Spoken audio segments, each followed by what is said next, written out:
Setiap perjalanan hidup pasti ada ujiannya masing-masing. Ketika kita ngerasa ujiannya tuh berat banget ya, coba deh kita ikhlas. Karena Allah itu nggak mungkin ngasih suatu ujian kalau nggak ada jawabannya juga. Aku seorang womanpreneur, it's me, Nadia Safira.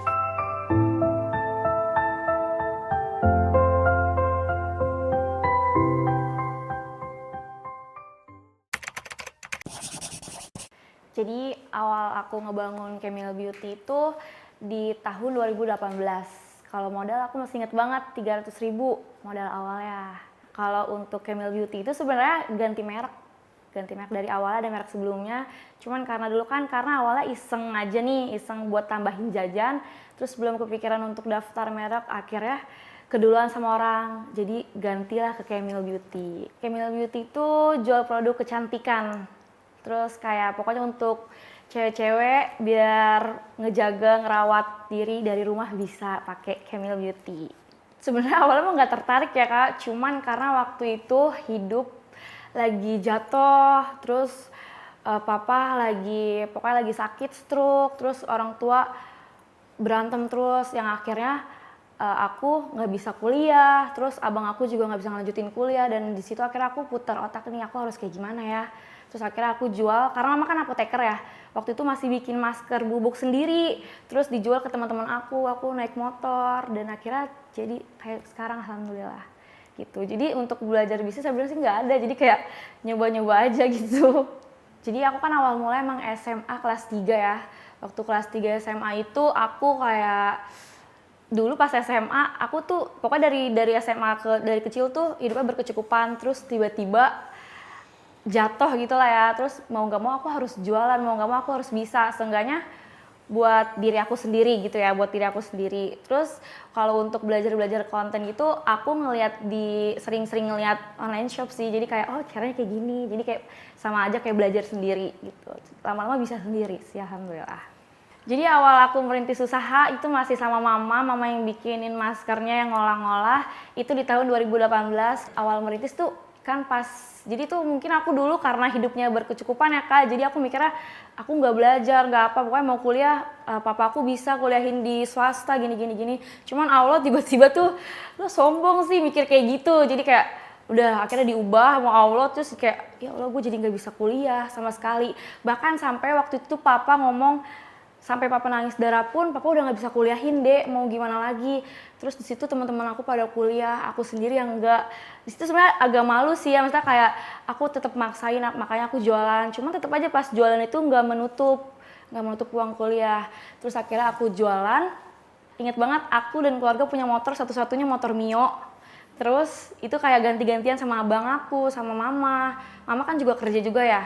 Terus aku kayak ada shift-shiftan gitu, kayak nanti jam sekian aku COD barang, ketemu orang di depan SMA berapa gini-gini. Aku bawa plastik tentengan banyak banget sendirian sama adik aku berdua. Sekarang tuh adik aku kalau misalnya makasih ya udah anterin aku, mau apa, dia tuh cuma minta es kepal Milo gitu-gitu deh. Kayak perjuangannya sih sebenarnya panas-panasan, itu tuh yang dulu nggak dilakuin, terus tiba-tiba aku harus jalanin sendiri gitu loh. Terus aku panas-panasan ngelihat teman-teman aku kuliah. Terus aku inget banget waktu teman-teman aku kuliah kan pada foto-foto gitu ya. Terus aku kan ada geng-geng SMA gitu ya. Cuman aku yang nggak kuliah. Itu kayak teman-teman aku kuliah di mana pakai almetnya masing-masing. Aku cuma inget foto aku ditulis pabrik masker. Dan akhirnya beberapa tahun kemudian beneran ada. Jadi emang omongan itu adalah doa. Sebenarnya kalau orang tua nyuruh kuliah, nyuruh ya, cuman tapi dalam keadaan saat itu nggak bisa, ya mau diapain gitu. Jadi waktu itu sih disuruh kayak nabung, dan disuruh karena ada beberapa kebutuhan rumah yang masih nunggak gitu, jadi aku bantu bayar.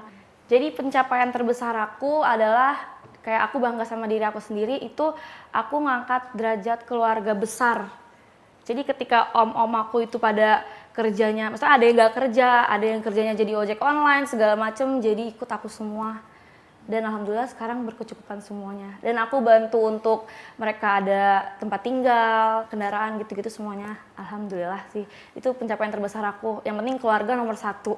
Jadi karyawan Camille itu, ini emang awalnya gini loh Kak. Jadi awal aku narik-narikin karyawan-karyawan Camille, Pertama karena aku pernah hidup susah, jadi awal-awal yang aku tarik-tarikin tuh tetangga. Jadi aku nggak nilai dari apa lulusannya. Jadi kayak tetangga aku tarik-tarikin. Terus teman-teman deket yang nemenin aku pas dulu aku lagi ngerintis itu aku tarik jadi karyawan gini-gini. Terus makin kesini kan makin naik ya. Jadi aku mau nggak mau manggil yang lebih ada pengalamannya lagi. Cuman kalau misalnya untuk harus cantik, harus ganteng itu enggak sih.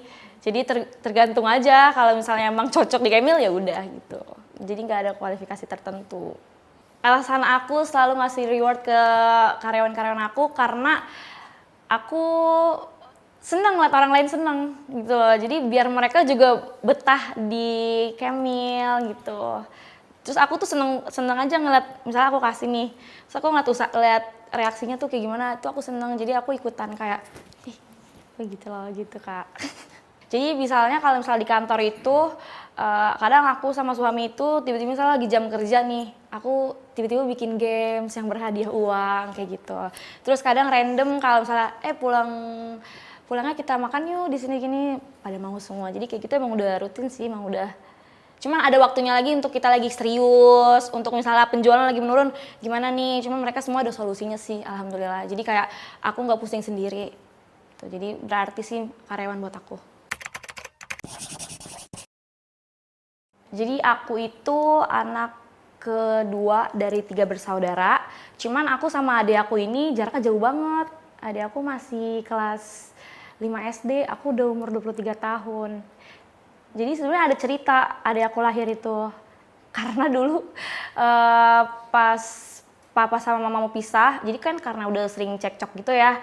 Terus papa mau pisah, terus kata saudara-saudara itu coba bikin ade gitu ya, mungkin biar akur gitu.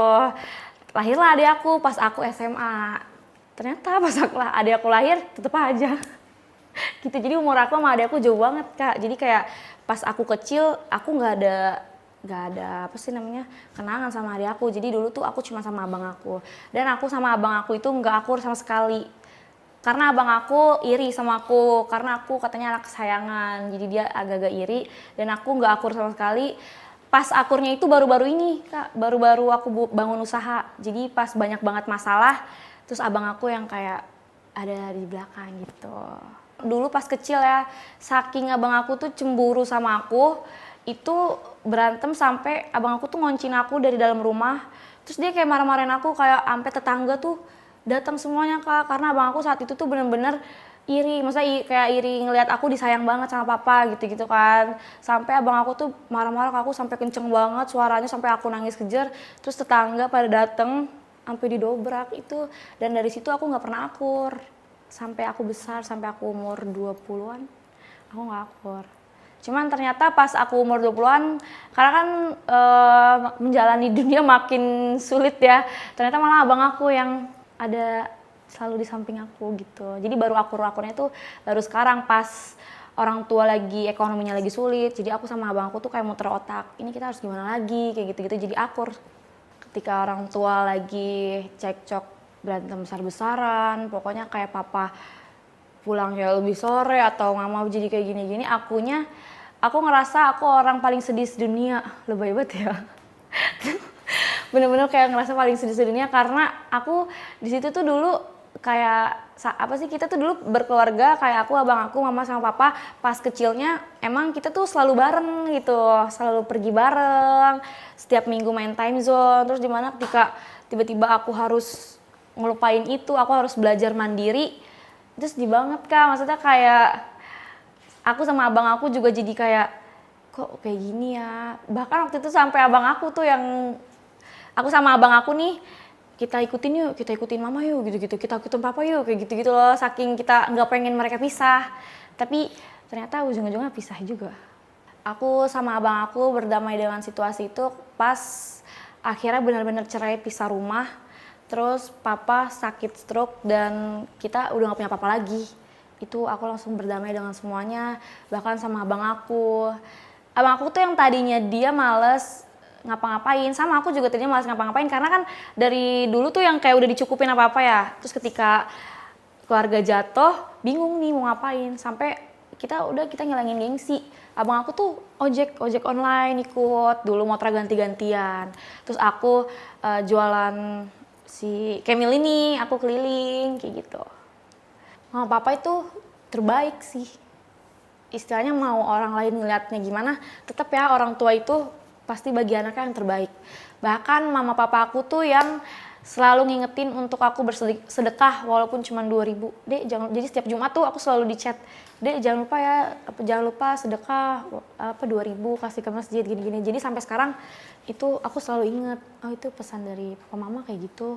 Jadi aku selalu diajarin untuk bersedekah. Ketika aku punya rezeki lebih, aku diajarin untuk, jadi baik banget. Dan yang aku salut dari orang tua aku itu nggak pernah kasar sama aku.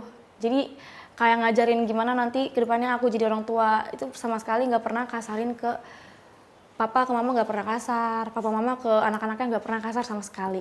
Bahkan dulu aku bisa dibilang aku sama abang aku itu di akademik ya, di sekolah itu nggak pinter sama sekali, tapi nggak pernah dimarahin. Jadi orang tua aku itu kayak ngikut, terserah nih anaknya mau kemana. Kayak aku nih tiba-tiba aku buka bisnis, orang tua aku setuju-setuju aja selagi itu yang baik. Dan gak ada yang tahu ternyata emang rezekinya kan ada di sini gitu. Jadi yang aku paling hargain di keluarga aku itu tuh waktu, karena waktu itu berharga banget. Jadi ketika semuanya berubah itu berasa banget. Bahkan aku tuh sama adik aku nih, namanya Raffi, aku sayang banget sama dia. Raffi kalau nonton ini, aku sayang sama Api. Aku sayang banget sama dia karena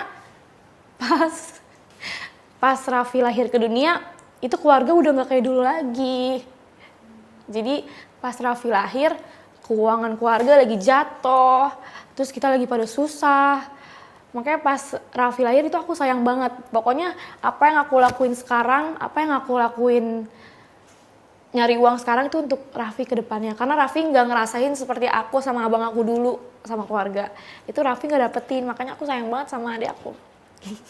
Sebenarnya aku pengen ya kayak walaupun udah pisah tapi tetap kumpul, tapi kayak orang tua aku nggak bisa.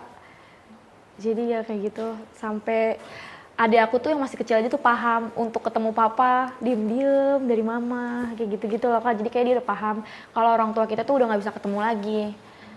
Jadi ya udah, aku pengen pas masa kecil kumpul keluarga sih. Jadi yang mau aku sampein buat keluarga aku, mama sama papa, buat mama sama papa makasih udah ngajarin aku apa arti sabar, ikhlas gitu. Dan makasih udah ngajarin kebaikan, karena kebaikan yang aku sekarang lakuin itu bakal dari mereka.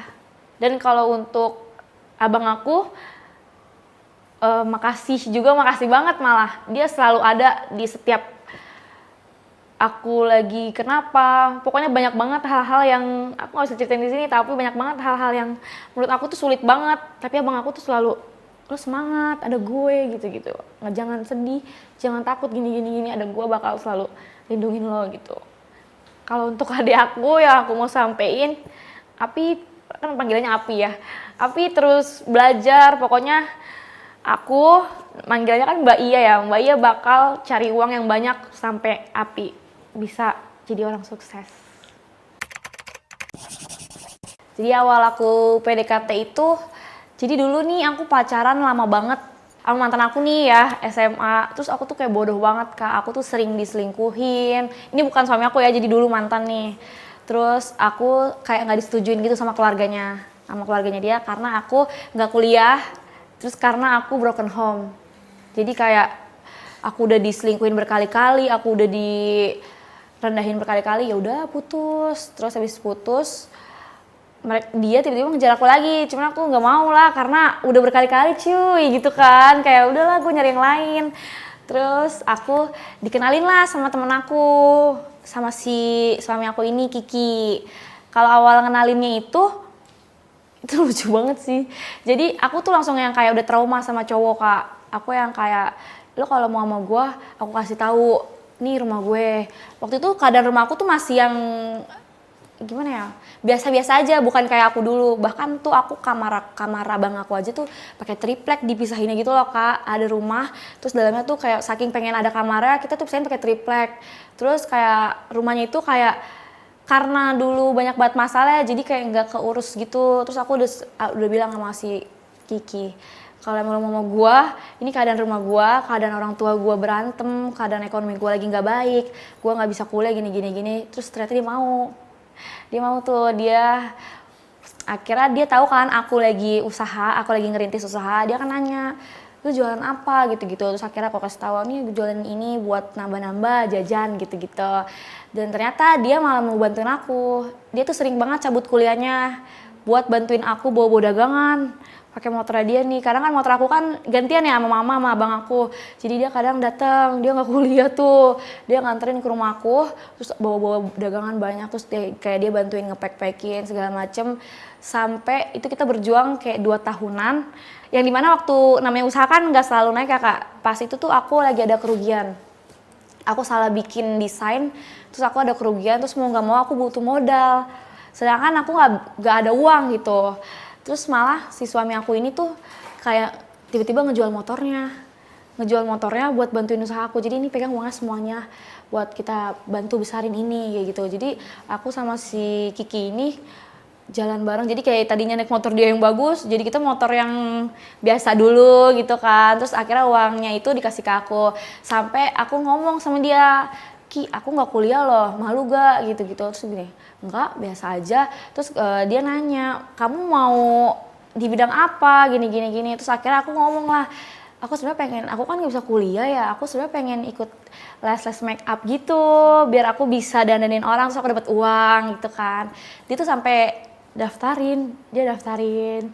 Cuman karena waktu itu ini aku jadi nggak lanjut di make up itu, jadi aku lanjut di usaha, sampai usahanya itu kayak kita tuh udah yakin untuk deh kita lamaran aja ya gitu-gitu. Karena ya alhamdulillahnya dia support aku banget di antara kayak orang lain yang lagi nggak sama aku, tapi dia tetap nemenin aku kesana kemari, naik motor, bahkan dia ninggalin jam-jam kuliahnya untuk aku bawa plastik. Gimana sih di motor nih kak, bawa plastik, terus kayak gede banget, aku boncengan, terus panas-panasan, kita pakai topi segala macem, kayak kita ketemu orang, ini nih pembeli, kayak dia yang ngelisin, ini yang kayak gitu-gitu sih. Terus pas udah tahun kita rencanain lamaran, dan lamarannya itu masih sederhana banget. Jadi waktu itu masih ngerintis juga, jadi belum sebesar sekarang. Jadi pas saat itu aku lamaran ke nikah itu jaraknya 2 tahun loh kak. Jadi jauh kan, jaraknya 2 tahun. Nah pas dari lamaran sederhana banget, kayak datang ke rumah aku udah. Terus pas ya berarti aku paham juga sih kalau rezekinya emang tiba-tiba ada aja gitu ya. Tiba-tiba makin besar usahanya, dan aku makin bisa nikah dengan uang yang udah kita tabung gitu. Aku yakin kalau suami aku, oh ini pas nih kayak gitu kan. Aku tuh karena aku ngelihat dia pas aku susah, dia yang benar-benar ada di samping aku gitu. Dia benar-benar ke rumah aku setiap saat, bahkan aku tuh kayak nggak manggil dia aja tiba-tiba dia udah dateng. Jadi ya ayo kita jualan, kita cari, jadi kayak gitu loh. Jadi menurut aku kayak langka nih laki begini, mana mau kan gitu ya. Soalnya pada saat itu kayak cowok-cowok teman-temannya dia, padahal saat itu dia tuh lagi kayak main-main terus teman-temannya, tapi dia lebih milih buat dagang bareng aku. Jadi kayak aku mikirnya kayaknya. Tapi aku tuh sebelum aku lamaran, aku sholat istikharah dulu. Aku yakinin diri aku sendiri. Dan ternyata alhamdulillah jawabannya yakin. Kiki itu di mata aku, suami aku itu sosok orang yang paling sabar ya. Sabar banget ngadepin aku. Dan dia tuh kalau marah, dia nggak pernah mau marah. Maksudnya nggak pernah yang mau nunjukin kalau marah nggak kayak gitu kak. Jadi dia yang tipe diem. Terus nanti ketika masalahnya udah kayak ngereda, baru dia ngomong sama aku. Dan Kiki tuh orangnya bisa diajak ini kak, apa sih? Kalau misalnya aku lagi bingung nih, aku nanya ke dia, jadi dia ada solusinya kayak gitu. Ternyata bener sama apa yang, maksudnya orang yang lebih dulu udah nikah tuh nggak seneng itu gitu loh. Nikah tuh nggak semenyenangkan itu. Jadi aku sama suami kalau saling ngedukung buat impian masing-masing, paling kayak misalnya kalau kita kan beda nih, suami aku tuh lebih ke suka otomotif, terus sedangkan aku kan kayak kecantikan gitu-gitu ya. Jadi tuh kadang kita tuh suka ada waktu untuk cerita kita mau kayak gimana lagi. Nah misalnya suami aku tuh untuk yang pengen ada bengkel, pengen kayak gitu-gitu. Nah aku sebagai istri, aku support sih selagi itu positif ya. Dan suami aku juga support juga apa yang aku jalanin selagi itu positif. Jadi kita saling positif, saling ngedorong satu sama lain aja sih. Impian aku sama suami yang ingin aku capai bersama adalah aku sama suami tetap bisa jaga komitmen, tetap bisa jaga anak aku sampai besar nanti. Itu sih Kak, kayak mudah banget karena aku pengen aku selalu sama anak aku, sama suami aku kayak gitu. Jadi kita harus saling, itu impiannya sih. Muncul si bayi ini jadi bibu, jadi babynya bubu gitu loh.